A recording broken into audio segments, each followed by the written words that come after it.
We all know the legend, right? The completely heroic startup founder. Oh, yeah. Eating nothing but ramen noodles. Exactly. Eating ramen, sleeping under a desk, and, building $1 billion empire with just a laptop and sheer willpower. It's a great story. We absolutely love to celebrate it. We really do.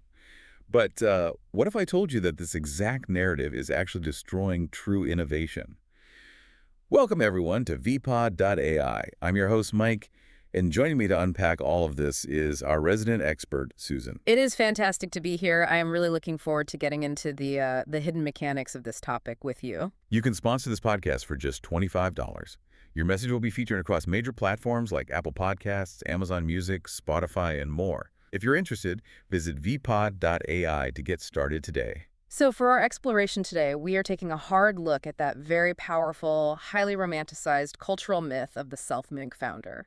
Right, because our mission today is to understand why this classic narrative of, bootstrapping your way to the top isn't just statistically inaccurate, it's actually potentially very destructive to the whole landscape of innovation.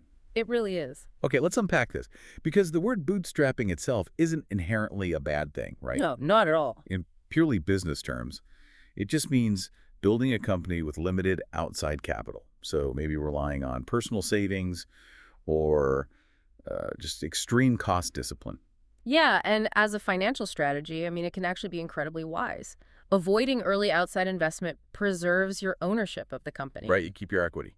Exactly. It forces a certain operational focus. And most importantly, it makes you accountable to your actual customers rather than to the hype cycle of investors. Right. So the friction only begins when that simple financing choice mutates into a moral ranking system.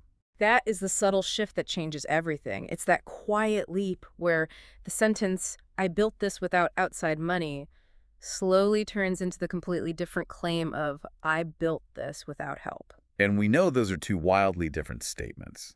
Because help does not always arrive as a giant check with the word investment written on it.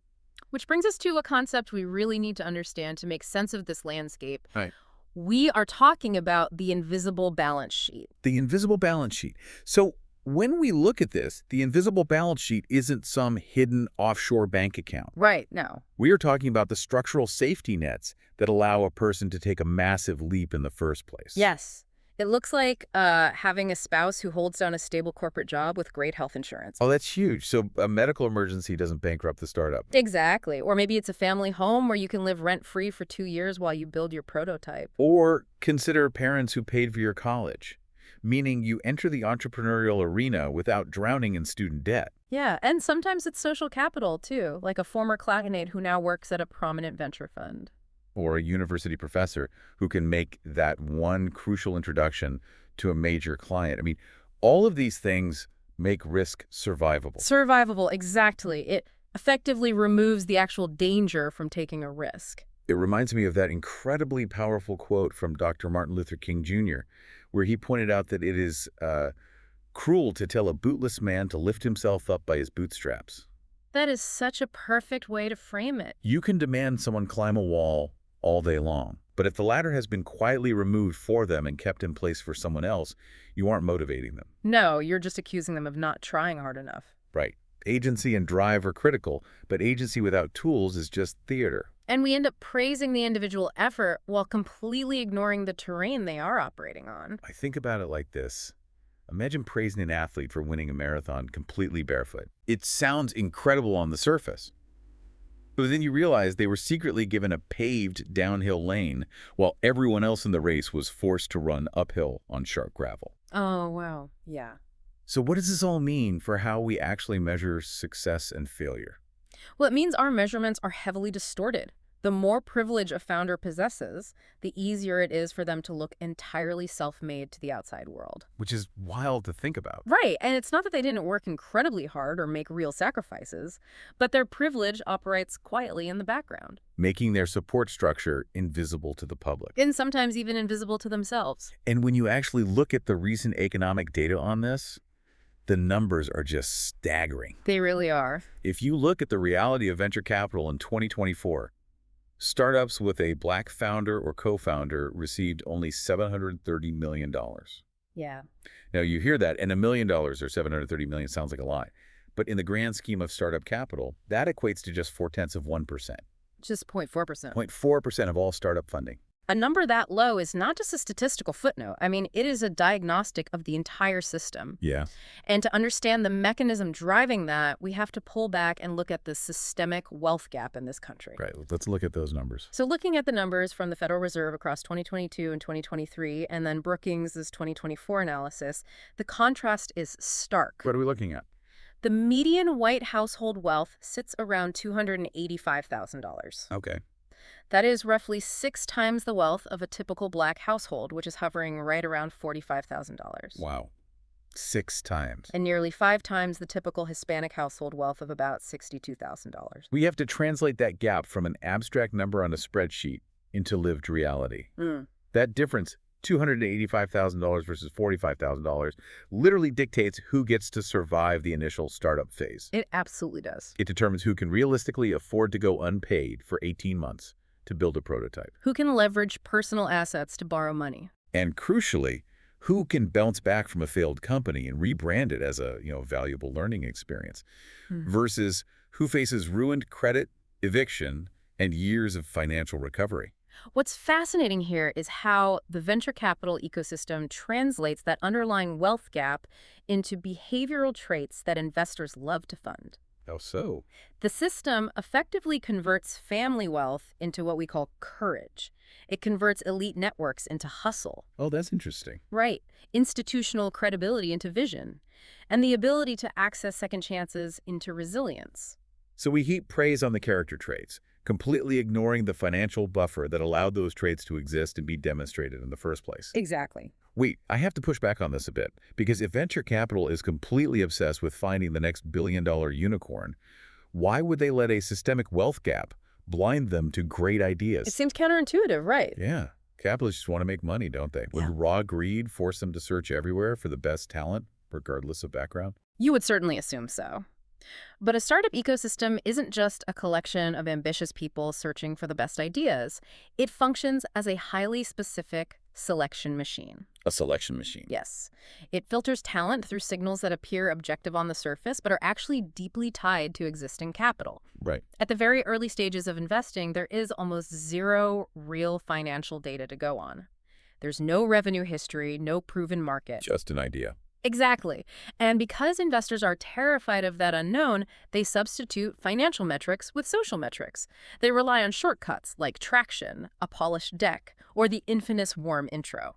Because they are overwhelmed with pitches, they need a fast way to sort the pile. Yes. So an investor might say, come back when you have more traction. But let's break down what that actually means. Real traction requires unpaid time. A lot of it. To build a product, test it, iterate on it, and get early users for free, you need substantial savings or massive salary flexibility. You are buying time to prove the concept. And a polished deck. Yes, it requires clear thinking, but it also requires design work, legal setup, and a fluency in the very specific, almost tribal dialect of venture capital. And then we have the holy grail of the startup world, the warm intro. Oh, yes. This feels like the biggest systemic filter of them all. Trust flows through existing networks, and those networks heavily reflect class, race, and elite educational backgrounds. Completely. When an investor relies on a warm intro to even take a meeting, they aren't evaluating raw potential. They are evaluating prepared visibility. They're evaluating who you know. Here's where it gets really interesting. It is exactly like a VIP club where the bouncer stands out front and loudly announces everyone is welcome to come in. Right. But the only way to actually get the secret password to enter is to already be golfing buddies with the club owner. That is a perfect analogy. It looks entirely meritocratic from the outside because there is no literal sign telling people to go away, but it is structurally closed. Which creates a dangerous cycle of pattern recognition becoming pattern replication. Pattern replication. Yes. Early-stage investing is so risky that investors desperately look for founders who look, sound, and act like past winners. Okay. Because these new founders resemble past successes, they get more initial meetings. Those meetings provide invaluable feedback, which sharpens their pitch. And that sharper pitch creates social proof. Exactly, attracting more investors, leading to a massive check, and then the final check is pointed to as evidence that the founder was a brilliant visionary all along. I want to pause on that because that is a massive realization. So this system isn't maliciously trying to keep people out. It's just so terrified of risk that it literally clones its past successes, which accidentally but permanently locks the door for everyone else? It is a self-fulfilling prophecy functioning on autopilot, and we can even see the illusion of progress playing out in the data. The illusion of progress. Yeah, so PitchBook just released their 2026 data on gender. They noted that VC-backed companies with at least one female founder raised a record 27.7% of all funding, Okay, 27.7%. which is about $73.6 billion in 2025. On the surface, that sounds like a massive structural win. But the devil is always in the details with these numbers. Always. It is meaningful progress, but inclusion is rising in the headline while power remains tightly constrained in the details. What do you mean by that? Well, that 27.7% heavily includes mixed gender teams, often where a male co-founder is present and driving the capital raise. Oh, I see. When you look specifically at all female founding teams, their funding remains heavily constrained. The system still only rewards what it historically recognizes. Because investors are trapped in this loop of funding people who look like past winners, Yeah, we aren't just hurting feelings, we are literally starving entire sectors of the economy of innovation. we really are. This brings us to the collateral damage of the whole system, the second-order effects. First off, we have the tragedy of lost companies. These are the founders who do not fail because their idea was bad or because the market didn't want their product. Right. They fail because the experiment was simply undercapitalized from day one. They run out of rent money or childcare money or health insurance before they can hit the arbitrary proof points that a distant investor demands. And because of that dynamic, we get heavily distorted innovation across the whole economy. Problems that are near capital, like highly specific B2B software to help other VC-backed companies run slightly faster, get funded instantly because investors intimately understand those problems. They see themselves in the problem. Exactly. But crucial real-world problems, things like elder care, rural logistics, or maternal health, are dismissed by the ecosystem as niche markets. Right. They call them niche. Not because the actual market size is small, but purely because of the investor's personal distance from the problem. If we connect this to the bigger picture, venture capital doesn't actually fund the objective future. It only funds the future that its capital can recognize. When capital is concentrated among people with very similar life experiences, we end up over-optimizing for the already served and chronically neglecting the structurally underserved. This misunderstanding leads to terrible policy decisions at the government level, too. It really does. If policymakers believe the self-made myth that founders simply need to hustle harder to succeed, they build empty, inspirational pitch competitions or host panels on mindset. Mindset panels, right. But what founders actually need to survive is infrastructure. They need grants, affordable healthcare, and technical assistance. It reminds me of that incredibly sharp quote from Peter Drucker. There is nothing so useless as doing efficiently that which should not be done at all. That hits the nail on the head. We are ruthlessly optimizing the startup culture to force people to survive artificial scarcity, instead of asking why scarcity is the prerequisite for building anything. And the psychological toll this takes on founders is immense. They internalize this undercapitalization as a flaw in their personal identity. Like it's their fault. Exactly. They start to believe that needing money is a weakness and that chronic exhaustion is just proof of their seriousness as a leader. Scarcity shrinks their imagination. Yeah. They're forced to make short-term panicked decisions just to survive the month rather than building long-term defensibility into their product. Are we saying all this advice about grit and motivation is totally useless? Or is it just that we keep handing out motivational postcards when the ecosystem actually needs better plumbing? Grit absolutely matters. Building a company is brutally hard, and immense discipline is required. The problem is not the concept of grit itself. Okay. The problem is that grit compounds into success for founders who have a safety net, but it merely exhausts and breaks founders who don't. We are relying on an ideology that blames founders for the consequences of a system design they didn't create. Let's shift our focus to the future. How does this self-made myth hold up over the next decade? That's the big question. The economics of starting a company are undeniably shifting right under our feet. Today, AI tools are making genuine bootstrapping much more viable for certain types of businesses. They are. If you are building a digital business software, creator tools, B2B workflows, a solo founder can now write code, generate marketing content, and automate customer support at a fraction of what it cost just 3 years ago. It's amazing. So in some highly specific sectors, true bootstrapping will become a much more frequent reality.